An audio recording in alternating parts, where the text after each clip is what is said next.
গেছি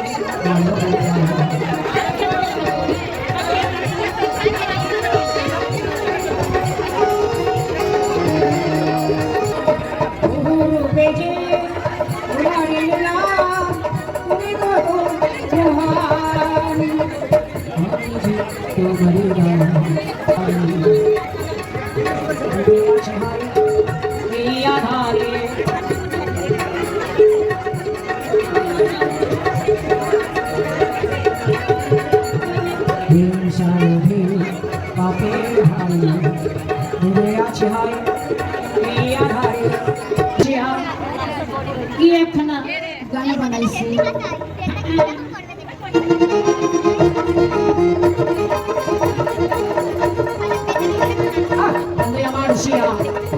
বন্ধু আমার রুশিয়া কি একটা গানা বানাইছে তো তারা বানাই আমার শেরবার মজাইয়া গলা সাইরা গানা গাইছে বন্ধু আমার রুশিয়া কি একটা গানা বানাইছে বন্ধু আমার রুশিয়া কি একটা গানা বানাইছে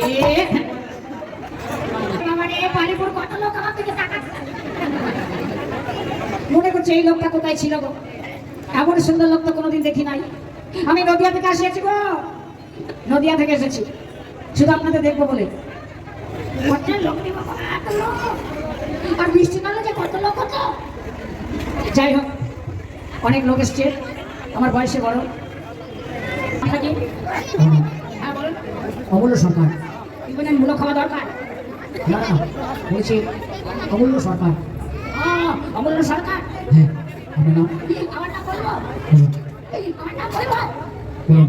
আমার নাম শ্রীযুক্ত ছিরিমান ছিরি কার্তিক ব্যানার্জি আমার নাম হলো ভগল কটকট কি বললেন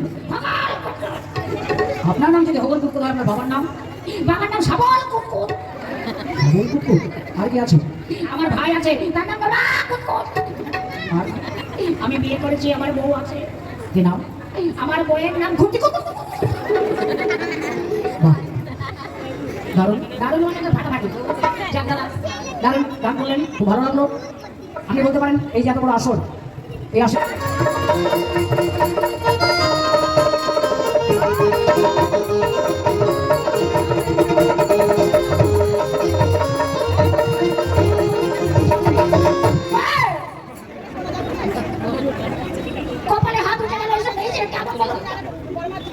আমি একটা ব্যাটা ছেলে আমার গায়ে ধাক্কা দিল আমার একটা মান প্লাস্টিক নেই হ্যাঁ কিন্তু কে এত সুন্দর ধাক্কাটা দিল বুঝতে পারলাম না দেখতে হবে আমাকে একবারকে দেখি বিশেষ কোনে একটু করে ধরিয়ে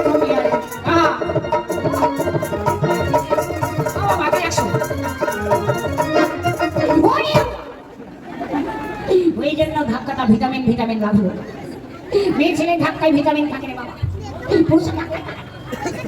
ইংরাজিতে বলছি বাটাম মেয়েদের তো বাটাম বলে আরে বাটাম নয় মেয়েদের বলে ম্যাডাম বলছি ম্যাডাম হ্যাঁ আমি শুনতে পাচ্ছি না হ্যাঁ বলছি ম্যাডাম যাই হোক বয়স হয়ে গেছে তো ভুল ভালো হয় চলছে বলো দেখ তোমার নাম আমার হচ্ছে বলো তোমার নাম কমলা চক্রবর্তী কিসের চটকা চটকি আরে না বলেছি কমলা চক্রবর্তী ওরে বাবা এত বড় মেয়ে বলে কলতলায় চটকা চটকি আরে না বলছি এসেছে আমার মেয়ের বলে সালাই বেসেছে যখন ভালোবেসেছি নিয়ে যেতে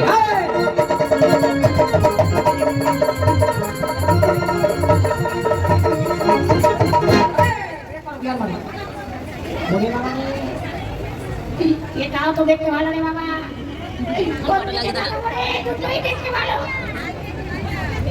হ্যালো এই যে তোমার আবার কি নাম আমার নাম সন্ধ্যারানী মন্ডল বলে সন্ধ্যাবেলায় গন্ডগোল কিছুতে আসি তোমায় ভালোবাসি তোমায় ভালোবাসি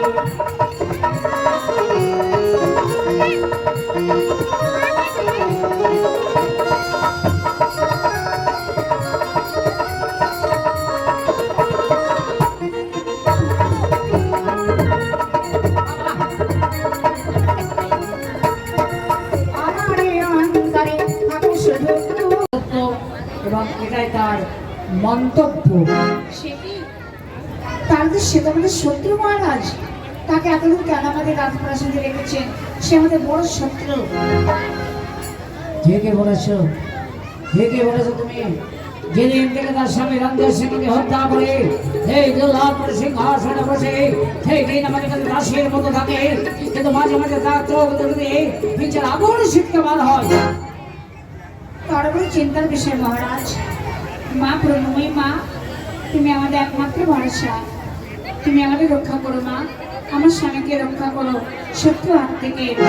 বিজয়া, বলো স্বামী। ওই দেখো দেবালি আসছে, পূজা দেবালি এখন। পুজো হয়েছে বাবা শেখর? হ্যাঁ হয়েছে মহারানী। আপনি এত দেরি করলেন, পূজার সময় অতিবাহিত হতে চলেছিল, তাই পুজোটা আমি সেরে ফেললাম, কিন্তু কেন আপনি দেরি করলেন? শেখর, আমার ফুল তুলতে অনেক দেরি হয়ে গেছে। তোমাকে একটা কথা বলবো ভাবছি। বলুন, কি কথা বলবেন? বলছিলাম, আমি হচ্ছি হিন্দু নারী, তার উপর বিধবা। ভ্রমণ করাই আমার কাজ। আমি তীর্থ ভ্রমণে যেতে চাই। কি বলছেন মহারানী? যেদিন থেকে আপনাকে আমি পেয়েছি সেদিন মাতৃরূপে স্নেহ করি, আর আপনি কি বলছেন আমাদের ছেড়ে আপনি চলে যাবেন? না না না, তোমরা আমাকে বাধা দিও না গো। আমার আশা জেগেছে, আমাকে যেতে দাও। বিজয়া, বিজয়া, আমাকে যেতে দাও। বেশ তো, যখন যাবেন বাধা দেবো না। 2 মাস পরে যাবেন। তাই যাবেন মহারানী? বিজয় যখন আমার করছে আপনি 2 মাস পরে যাবেন, আমি আপনার যাওয়ার আয়োজন করে দিলাম, কথা দিয়ে এলাম। এসব বিজয়া অন্তর পড়ে যায়। শেখর,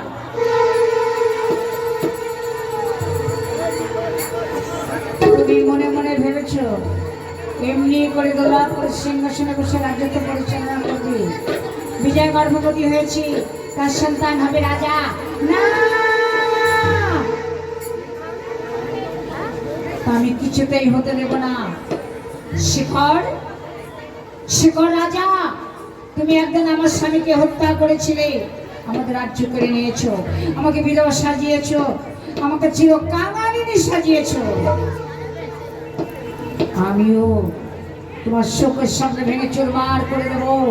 যেদিন সুযোগ পাবো সুখের সংসার ভেঙে চুরমার করে দেবো, সেই দিন নেব আমি প্রতিশোধ।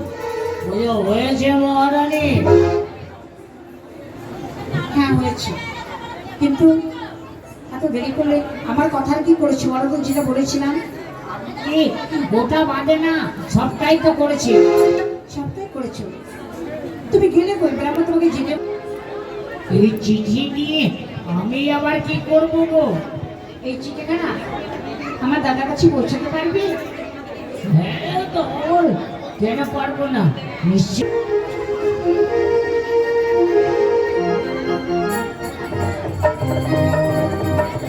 জয় করে আমার মুক্ত করে রাজ্যের নাম উজ্জ্বল করে রেখে যেতে চাই মানুষের কাছে। মহারাজ, বাইরে একজন ব্রাহ্মণ আপনার দর্শন প্রার্থী হয়ে এসেছে, মনে হচ্ছে রক্তবাল পরে আমি শুনবো।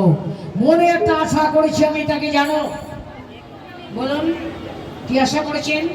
মনে বলছে কোনো সন্তান এগুলোকে আক্রমণ করবো এবং সেই যুদ্ধ জয় করে আমার অধীনতা স্বীকার করবে সে। মহারাজ, তার জন্য আপনি চিন্তা কেন করছেন? আমাকে আদেশ করুন, আমি সত্য সচ্ছিন্ন করি। তাই করো রক্তবাল, তাই করো তুমি। আমার হচ্ছে বীর, কেন কা পরিষেবা ঘরে বসে থাকবো? যুদ্ধ যখন এক না ধর্ম আর জয় পরাজয় সেটা ভাগ্য। মহারাজের জয় হোক। কি আছে? মহারাজের জয় হোক। কি আপনি? আরে মহারাজ, আপনাকে একটা পত্র এনেছি, আপনি পত্রটা নিন। পত্র কে দিল? আগে নিন, পড়ে দেখুন। দেখুন তো মহারাজ, কে লিখেছে? মনে বলছে দেপালি দিয়েছে। দেপালি তো অনেকদিন ধরে ওখানে আছে। ঠিক আছে, এবার পড়ে দেখি কি লিখেছে।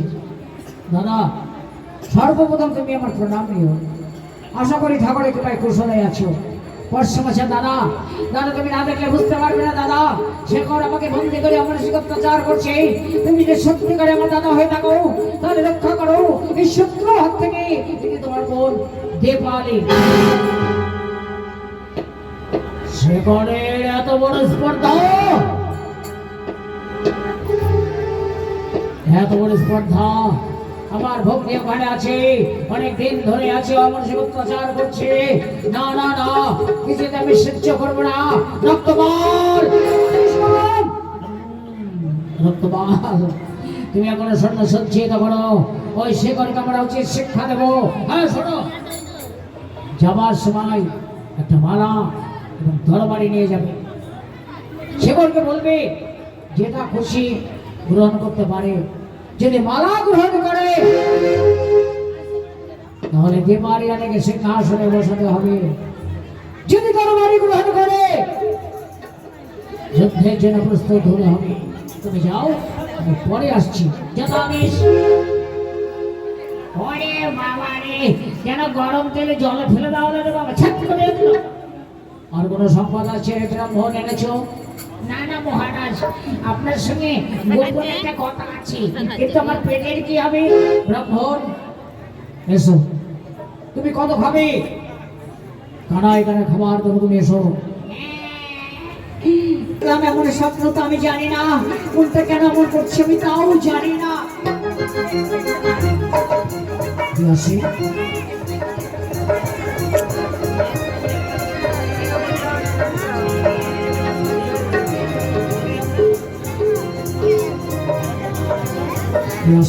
জানি না, তবে কোনো দুঃসংবাদ আসছে কিনা তাও জানি না।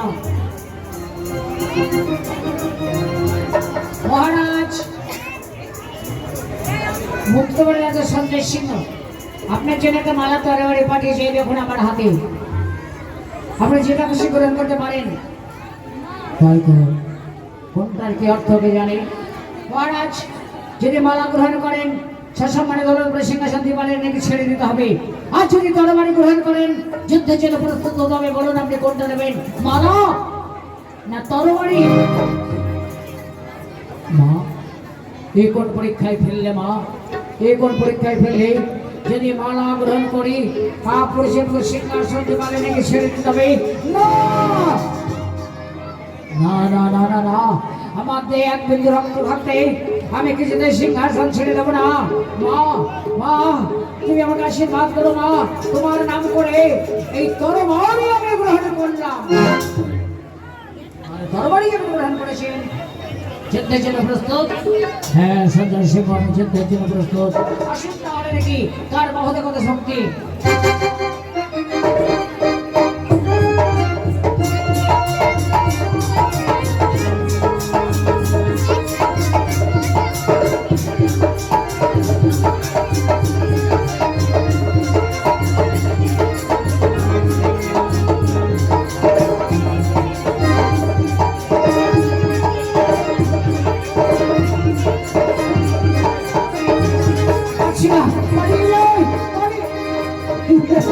পালিয়ে গেল।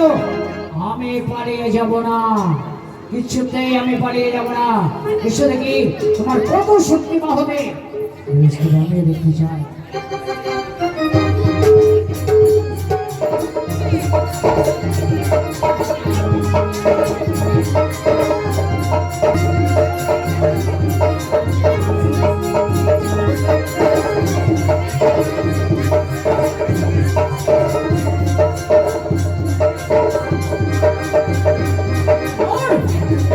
বন্দী করলাম।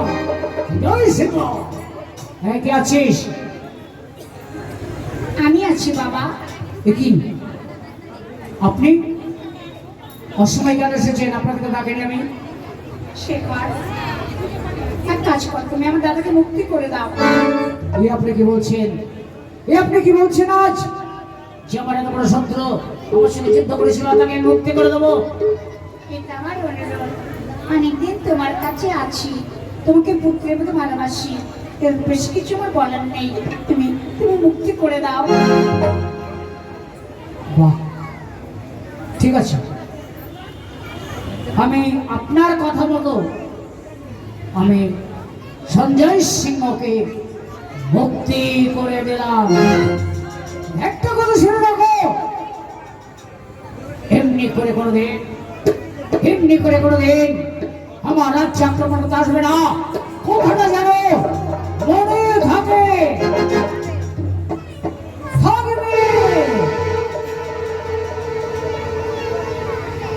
মনে থাকবে আমার। কোনদিন জিনিস যাবার সময় তোকে বলে যাচ্ছি, আর তোর তরবারি আমি দিয়ে গেলাম। দাদা, তরবারি? এই তরবারিটা দিয়ে আমি কি করব দাদা? কি করবি বুঝতে পারছিস না?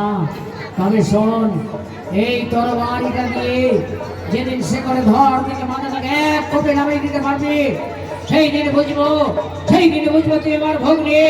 আর নতুবা বুঝবো তুই সে করে ছোট কুকুর।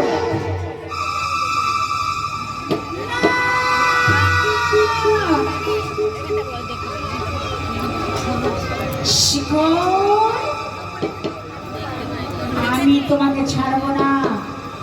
তুমি একদিন আমার স্বামীকে মনেছি দোলনপুর সিংহাসন অতল সমুদ্রের তলে ডুবে যাচ্ছে, চারিদিকে অন্ধকার নেমে আসছে। না না না রানী, তুমি চিন্তা করো না, ও কিছু নয়। মা আমাদের সহায় আছে, মা আমাদের রক্ষা করবে। হয়তো মানিকের মুখের দিকে তাকিয়ে দেখলে আনন্দে ভরিয়ে দেয় সারা রাত প্রাসাদ। ঠিকই বলেছো রানী, ঠিকই বলেছো। আমাদের মানিকের মুখের দিকে তাকিয়ে দেখলে আনন্দে ভরিয়ে দেয় সারা রাত প্রাসাদ। মাগু, আমার মানিক আশীর্বাদ করো, ও বড় হয়ে একই সিংহাসনে বসে রাজ্য পরিচালনা করতে পারে। মহারাজ, ওই চেয়ে দেখুন,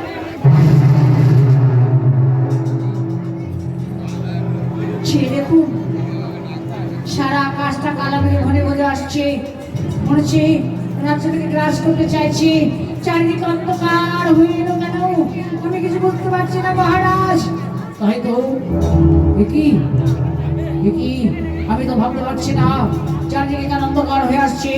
তবে কি আমাদের ভাগ্য আকাশে কোনো বিপদ নেমে আসছে কিনা জানি না।